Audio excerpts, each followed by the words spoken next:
భీష్మ, నీ రాజ్యానికి వచ్చి నీ దయాదాక్షణ్యాలతో తిరిగి వెళ్తున్నాను కనుక నన్ను వివాహం చేసుకొని పోమన్నాడు కనుక నీవే ఎలాగైనా నీ తమ్ముడికి ఇచ్చి నన్ను వివాహం జరిపించు అన్నా.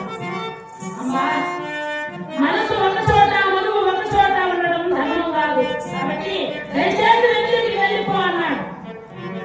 ఆ మాటలు విని భీష్మ, పోని నీవే నన్ను పెళ్లి చేసుకోవాలని హరిహరి అక్కడ అంటున్నావు అబ్బా.